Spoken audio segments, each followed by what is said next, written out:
According to Dr. David Hawkins, every emotion has a specific frequency, okay? So whether that be fear, love, anger, or joy, it doesn't really matter. They all have that specific frequency, as he says, okay? But basically, these emotions, they determine the quality of our lives. And in today's video, I want to talk about Dr. David's map of consciousness and how our emotions influence our reality, and how, according to him and his map, we can essentially shift to higher states of awareness, shift to higher states of consciousness, and really set that as a baseline, okay? And that's really what's important, and I'm going to talk about that in a little bit here as well. Now, before we begin, for those of you who are listening here, I'm going to be putting the map of consciousness basically in the video here throughout the video. So if you're listening on Spotify or Apple, you can just pause me and just Google what that map looks like if you feel like doing so, just to get the understanding of what that is.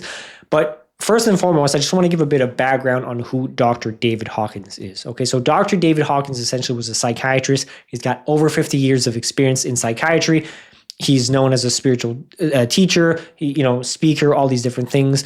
However, he's also done a lot of contribution in the field of consciousness research, and he's written many, many books, okay? Two of which I have here, which I'm holding up right now. One is called Letting Go, okay, by Dr. David Hawkins, which is my favorite. And the other one is Power versus Force, which is another very good book. Now, I actually don't have the book Map of Consciousness here with me because I think that basically these are, first and foremost, these are my two favorite books, but also the only thing I dislike a little bit about his work, if I'm being very honest, is that it's a very, very repetitive, right? So it doesn't really matter. Even if you pick up these two books, for example, you will have an understanding of what the map is and kind of how it works and all these different things, right? So you will have a really good understanding because he talks about it in all his books, okay? Or anyways, the ones that I've read personally. Now, basically, this map was developed using something called muscle testing, which is, from my understanding, a kinesiology practice, okay? Now, as I was reading into this, there's been a lot of skepticism, in the scientific community because, they weren't sure if it was really a credible way of testing and all these different things, right? Now, I won't get into that in today's video because for me personally, that's not important. The way I personally look at this scale, okay, so I'm going to put it on the screen here, but the way I personally look at this scale, or as this map, if you will, is a tool, right? It's basically a tool to just assess our emotional baseline, where we're at, and also where do we spend most of our time. Right? Are we constantly sad? Are we constantly in a state of joy? Are we constantly in a state of peace, as an example, right? Or, are we constantly in a state of grief? Okay, and this is what I'm going to talk about in a bit. But basically, again, this is really just a tool, okay? It's a tool to help us really understand where we're at in life, and again, where we spend most of our time.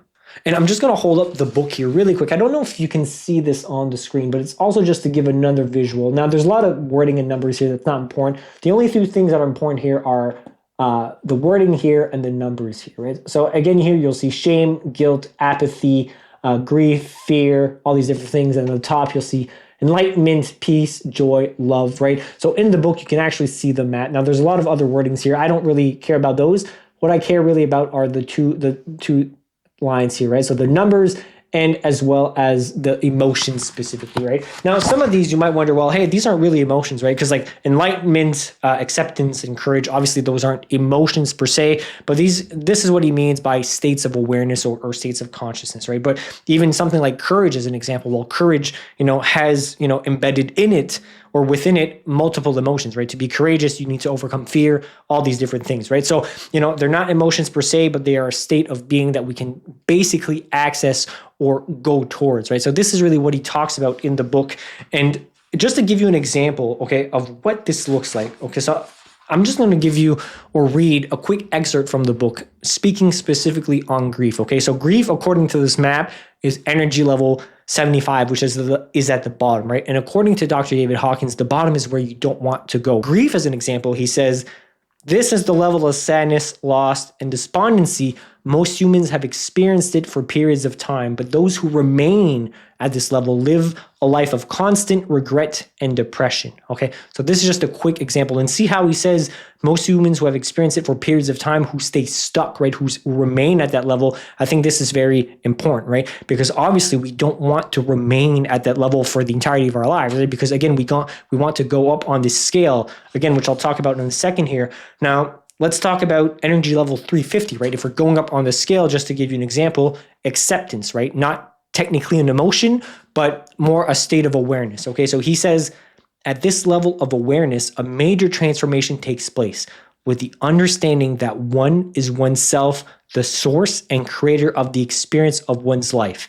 Taking such responsibility is distinctive of this degree of evolution, characterized by the capacity to live harmoniously with the forces of life. So these are just a few examples of the emotions and levels of consciousness that he's talking about here in his book, right? So again, we talked about grief and acceptance, okay? Now you might be wondering, well, how is this practical in my life, right? So for me personally, how I use this, again, is just to assess, where do I spend most of my time, right? A good example that he talked about in the book was grief, okay? So for example, if someone has suffered the loss of a loved one, right? Maybe they've lost their partner, their spouse, their mother, father, their animal, their pet, as an example, right? All these different things, all those contribute to a state of grief, right? To a state of loss. Now, unfortunately, and understandably so, very much so, some people can get stuck there for a long time, right? And this is what he was talking about. Unfortunately, some people get stuck in this state of grief, okay? And if you stay stuck in this state of grief for a long time, then,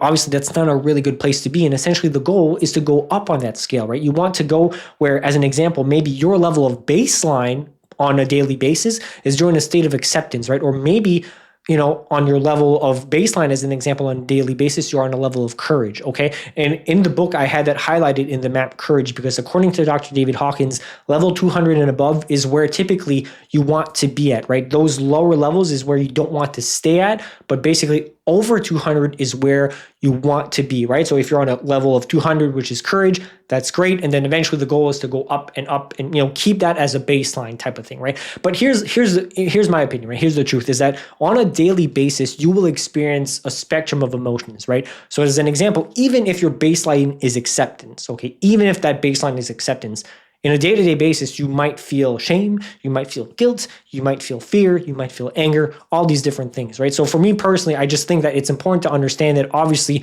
we experience a variety of emotions on a day-to-day basis, and that's completely okay, and that's completely normal, which is why I think it's important to highlight as well, right? Because again, even though this is where I'm getting at here, right? Even though we're on, let's say as an example, we are on a level of acceptance, and that's our baseline on the day-to-day basis. We are, an accepting environment. We are in that state of acceptance. It doesn't mean that we're never going to have a bad day. It doesn't mean that we're never going to feel fear. It doesn't mean that we're never going to be sad, right? Because those emotions can coexist, right? You can be in a state of acceptance, but sometimes something happens, and then you're like, oh, right, damn, something happened. I'm sad, I'm angry, all these different things, but then you work through that, and then, you go back to that baseline level, right? And that's what I've noticed personally for me, is like, okay, as I do my work and all these different things, you kind of go up that scale, which is important, right? And there's one thing I wanted to highlight that I don't necessarily really agree with on the scale is the term enlightenment, okay? Because sometimes I feel like that could be a bit misleading, and also kind of like a false promise that if we do all this inner work, right? The shadow work, the inner child healing, all these different things, that we will get to a permanent state of happiness where we don't experience sadness, that we are just, that we are completely whole, all these different things, right? I think that can be a bit misleading and not very realistic, right? In my personal opinion, listen, maybe some spiritual masters have gotten there. I know, the word enlightenment is thrown around in a lot of different books. I just personally, I don't really like the term. And I know for me, speaking from my own experience here, I will never get to that level, right? Because I've been doing my own inner work for many years. And there are still days that, I feel sad. There are still days where I experience anger. There are still days where I experience fear, all these different things, right? And I think that's all part of being human, right? So to get to a point where nothing matters anymore, like nothing bothers you anymore type of thing, I just don't think it's realistic. So please, if you're looking at this, don't just try to go and reach this permanent state of enlightenment and happiness, right? Use this as a tool to just assess where you are and be like, okay, well, maybe I'm stuck in this level of anger, right? Like, why am I angry all the time? Like, what is it that I'm angry about? Maybe it's childhood things, all these different things, right? But this is really just what I want to highlight that I think is very important. And the other key importance I want to highlight as well is that I think that this map just helps us understand that emotions are complex, right? And human beings are complex, and it helps us understand the complexity of ourselves.